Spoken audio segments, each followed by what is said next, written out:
Computing Team Manager at the University of Reading, and Ryan's going to tell us about what they did with their NAS, and it coincided with a merger between some of the academic schools and taking on board lots of new staff, and gave them a perfect opportunity for a blank page.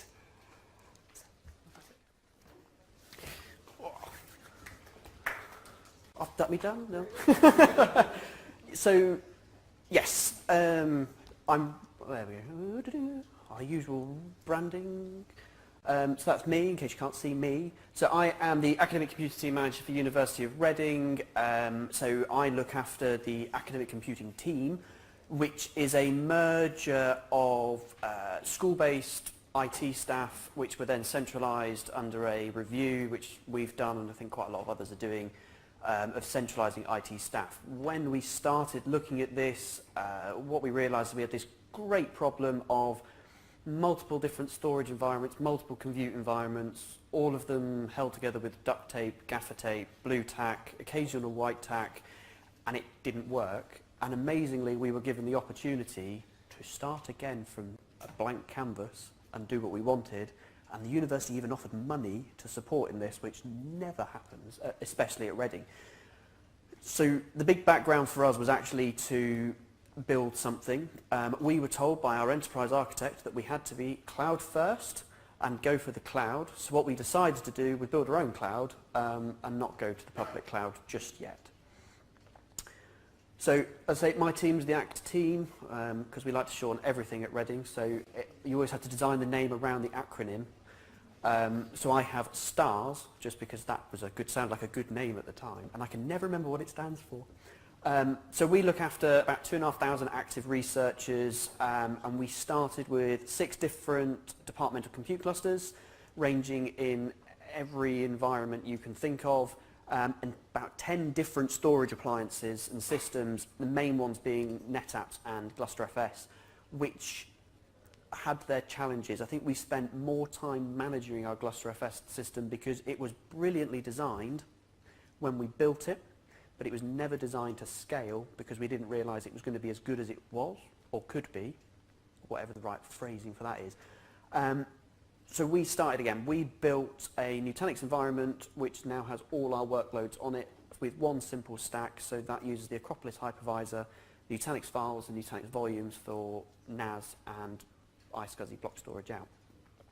So this is our journey. This is the one marketing from Nutanix slide that I will use. I won't bore you with their spiel, I say, if they're in the room. So basically we went from the traditional 3-tier architecture down to a hyper-converged infrastructure, which just allowed us to scale out our compute very quickly and efficiently and understand workloads so that we could actually scale quickly. So my guys we're generalist ITs. A lot of them are academics that fell into the IT sphere. Then suddenly, when an IT reorganisation happened, they all got merged under me, and we're now a happy family, but they're not storage experts, they're not compute experts, they're not networking experts, but suddenly we've got an environment that allows us to not worry about how virtualization works, how storage works. We have a really nice GUI that we can click buttons and it just works. So when we started our journey, what did we want? We wanted a single platform that could handle all compute environments and our storage needs. It doesn't do all of our compute environments, but it would do, we think, about 90%, and we then have proper HPC outside of that. But HTC, we are running on our Nutanix environment. We wanted something that was easy to use, both for us and the end users. We wanted something that was highly available and could scale easily. When I first took over the team, we scaled our GlusterFS, and it took one engineer 4 weeks to add 10 terabytes. And that was because he was like, well, the bricks are X size, and I had to work out the calculation to move it to here, and then I had to make sure that, it was just too complicated. And then we wanted leading support for when things go wrong, because when things went wrong with our previous environment, we were sort of up shit creek without a paddle, if I'm honest. So the single platform we decided to look at was hyper-converged. So we went to the market, went to Gartner, had a look what was around, and then started having a look to do some proof of concept, see what the best thing out on the market was, to understand actually what do we want, where do we want to do. And hyper-converged sounded like a good thing, and it looked cool. cool, I'll be honest. That's kind of what we went for.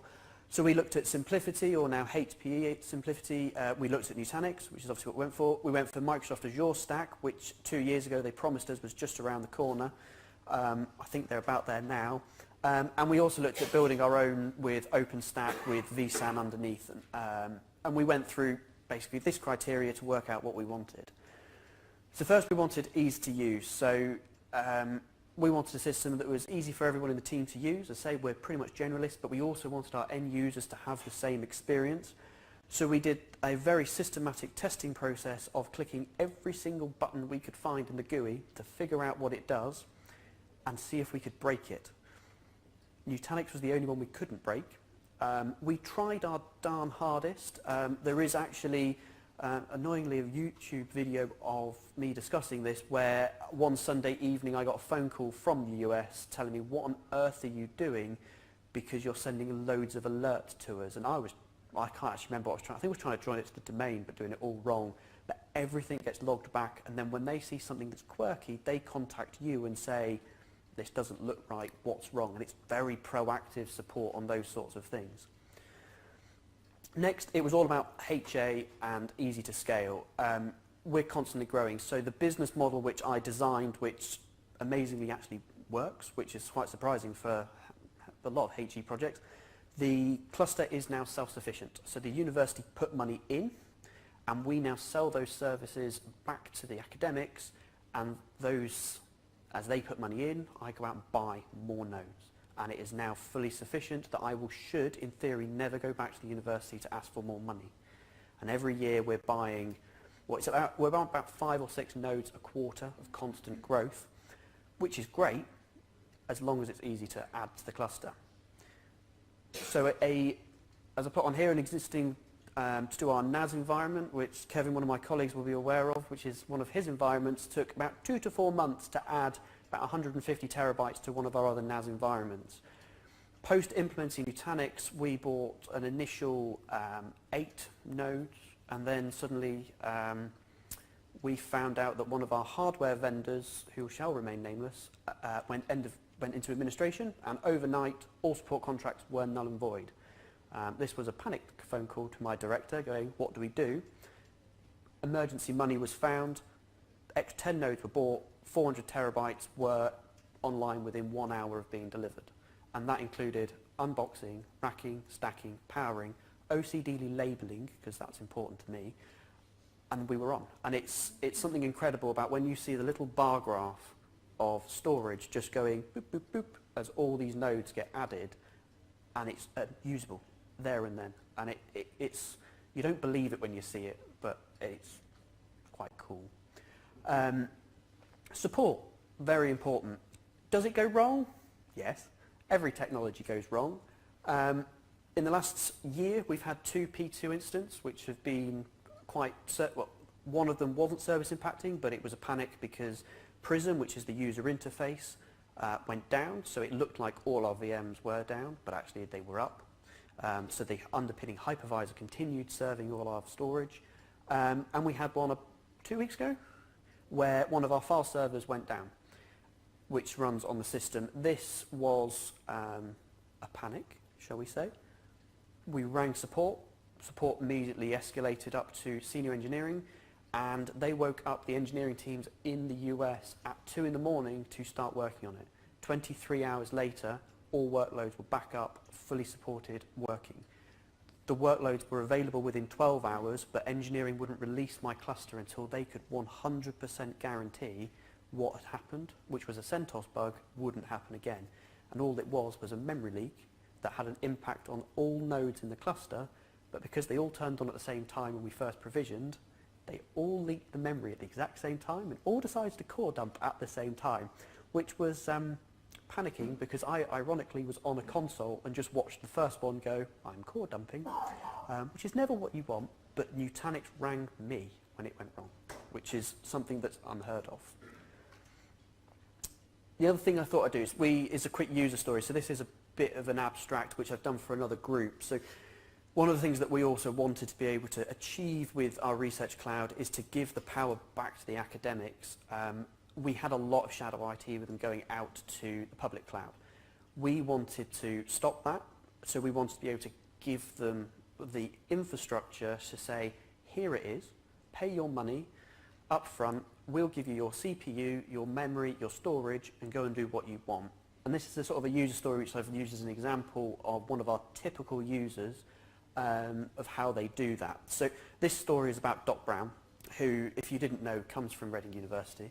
And he requires a compute environment to compute some additional modelling to improve the efficiency of the flux capacitor. It's quite a common research task, I think, across most HE institutes. So he calls our IT service desk pre-getting Calm, which is our front end, and he asks for a VM. Our very lovely service desk team say, that's no problem, we have logged your ticket and it will be 7 to 10 day turnaround time for a VM, which if I'm honest, was quite optimistic for us.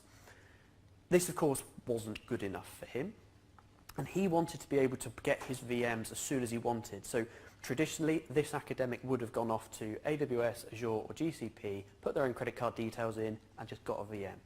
We now need that solution to stop that. So we introduced Calm. So now, Doc Brown logs into the Research Cloud. Don't worry, this isn't actually a user account, Kevin. And logs into the self-service portal. So these are just a few snippets from it without going through all of it, but he says that he wants his application, which is the flux capacitor application. He chooses his profile. On this one, it's only our local Nutanix cluster, but we now can actually say, I want this to be on GCP, AWS, and soon to be Azure. So we now offer full flexibility across all cloud providers, including our own, to where the best place to put that workload and the cheapest place to put that workload. We then have automation, which uses our Puppet servers and Git repositories to build that VM. And then Doc Brown, within 5 minutes, is logging in to his VM, which is fully built. And he's able to run his code to do the next version of the flux capacitor. And he's very happy. So the Research Cloud was all about to empower users to do the work that they want to do. One of the biggest things I always heard from my academics was, I want to do my research and you get in my way. When I then thought about it, they were right. All my team did were blockers, because we were happy to provide the resources, we just took time. There wasn't enough of us to service all those users. So we've given back the control to the users and given that cloud feeling that they want to hug and feel, but in a controlled manner that they can't go off and spend too much money, because we put spending caps on. If they send it into the public cloud, we are watching that workload, and when it starts triggering too much money, we bring it back. And we use clever VPN tunnels so that it's all on our address space, so it doesn't matter where it is, we're moving things around, and they don't even know. Probably best not to tell them that, because they think they know where it is. But it allows us to scale up, scale out. So if they request a Condor cluster to do some testing, they can just, with a click of a button, add new nodes. We can add extra memory to that. And we give them the CPU, the memory, and the storage that they have bought. And they can then have an exact cost to put into a research proposal, which is verified by our research accounts. And suddenly, actually, our approval rate went up, because we were able to show this is what it's buying, whereas before it was, I think I need about £5,000 to buy a server, which I think I'll be able to buy, and usually then came to us saying, can we borrow some money, because we can't afford to buy the server we thought we could buy. And ultimately it then enables IT to sit back and have a cuppa, which was always one of our targets, so that the infrastructure runs itself, my team can sit back, do what's fun. We haven't achieved that yet, because I keep giving them more and more jobs to do. But actually we can now do the fun. We can play with the new technology that's coming down the line. We can turn on new features and see what they're going to do and understand where we're going to go in the next 6 months. Whereas we were always trying to fix what was the problem was and never able to plan. And suddenly, that's something we can do. That's it. Any questions? What I like to see. I've either bored you all to sleep or been really efficient. I know which it might be. So is it always cheaper? we have worked out that we are about 60% cheaper than Azure, on average, than Azure from buying, and that was based on the F series of VMs, which was the most equivalent to what we're offering hardware-wise. There are cheaper VMs on Azure. There are, we're trying to tap in as much as we can to the spot market so that we can say, hold my job until a relevant comes along, and our neurologists are using that a lot because they want to do lots of compute very quickly but cheap, and they're happy to wait until that comes. So we'll just hold the job, and we've got a little API that we've got basically spamming Amazon going, are you cheap yet, are you cheap yet? As soon as it is, we flood their system. We've only been told off for doing it twice, because apparently there's a threshold of how many times you're allowed to hit somebody, but for HE I try and get away with it as much as possible. So it can be cheaper, but actually what we're now trying to do with, I'll do a plug for you, Nutanix Beam, which is a cloud cost management product, is that will do all your cost analysis across your clouds. We're now trying to integrate into that to actually watch all the clouds and work out what the cheapest workload is, because I want the researchers to do their research, and if it's cheaper over there than to use me, go and use it, that's fine. I always like buying tin, but ultimately it's all about get the right place for the right workload at the right time. When you bought into the platform, is it their own hardware rather than bought Dell servers and everything? So there are multiple options. We bought Dell XC, which is a Dell appliance, and you can also buy Dell PowerEdge and then put Nutanix on top, which is relatively new. But we had trusted relationship with Dell. We're a Dell house, but also the way in which frameworks are built is very easy to buy through a framework on Dell. But it was one of those, if we knew that if we needed support from Dell, we get support for the hardware. As I say, we've got a good relationship. Dell are up the road from us, so if it goes wrong, I can drive 5 miles and shout and probably get ignored, but I can shout. And then if they don't listen, I turn right and HP stood down, I can shout at them, and they also won't listen. But for us, that's the solution we went down, and we're happy with that. I've worked with all the platforms, and they all seem to work. It's just, at the end of the day, it's an x86 server with some software on top, and